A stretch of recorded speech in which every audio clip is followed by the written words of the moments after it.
October 7th, first of all, was not some type of a surprise happening. It's very far from that. This was culminating from the fact that they occupied 77 years the land of the Palestinians. We are facing this horrible genocide since 1948. It's not since 2023. Eventually, it's going to give, it's going to explode.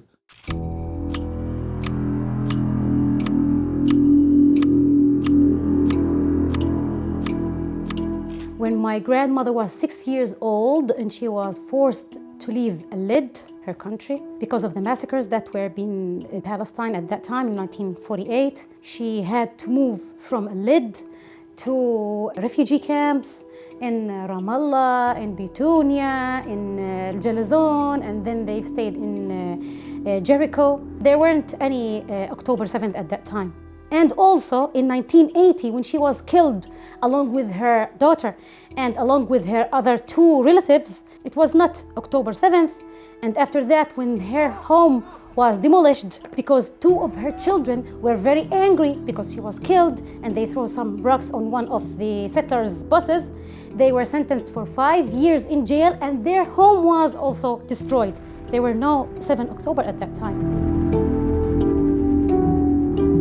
My grandparents were killed in the Holocaust. Their constant mentioning the Holocaust, it's like an intimidation. It's a way of using as a guilt ride that the world should be silent when they're doing what they're doing to occupy. 3 years old, I was walking in my village along with my 6-month-old sister and my mother, and then a military vehicle passed by. It was in 1989. So as a child, I've done this slogan as a victory. I raised my 2 little fingers as a victory sign. So what happened after that? The vehicle had stopped, they got back, they took our mother, and they just left. And they left us on the street, a 3-year-old child with her 6-month-old sibling.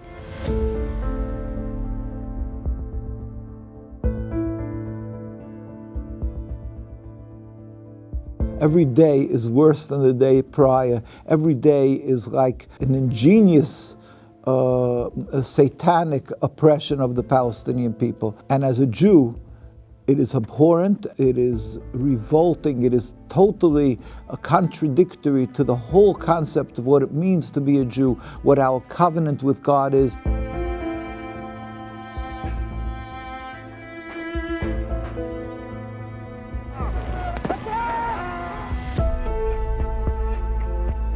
By the end of the first Intifada, and the Israeli military forces had came to the house by the midnight. They just gave us like, let's say, 3 seconds. They just hit the door. And my mother was just wanted to put her hijab, her veil. They didn't give us any time to act, and immediately they had thrown a sound bomb to the door. My youngest sibling, I just can't forget her face when she was biting her nails and she wet herself because she had heard this horrible sound by the midnight. Determined to defend the state, which after so much of struggle and effort and sacrifice and longing. So you can see when they created their state, you see David Ben-Gurion reading the Declaration of Independence in 1948, and they're sitting there with the Star of David because they call it a Jewish state, the state of Israel. They took the name of Jacob, and this is how they're broadcasting to the world that they're creating a Jewish state. It's brazen chutzpah. Chutzpah means hubris, audacity, disrespect, that they're going to tell the world, they're openly declaring we're making a Jewish state, saying that, in other words, they're transforming Judaism clearly out of any subservience to God.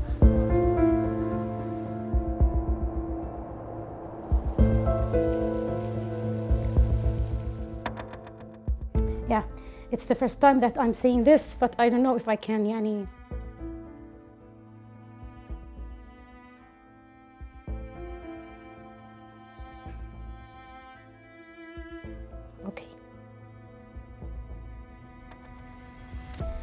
I was passing from Nablus to Ramallah through Hawara checkpoint, and a female military soldier had asked me to go inside like a small 1 meter square place where she needs to do like checkup for me. It was the scariest moments that I can remember.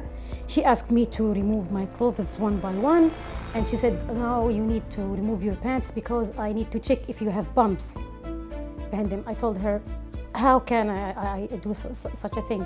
And you can see clearly that I am not holding anything. For me, it was the first time that I witnessed such an ugly sexual harassment. She insisted that I need to take all my clothes off, but I insisted that I won't do it.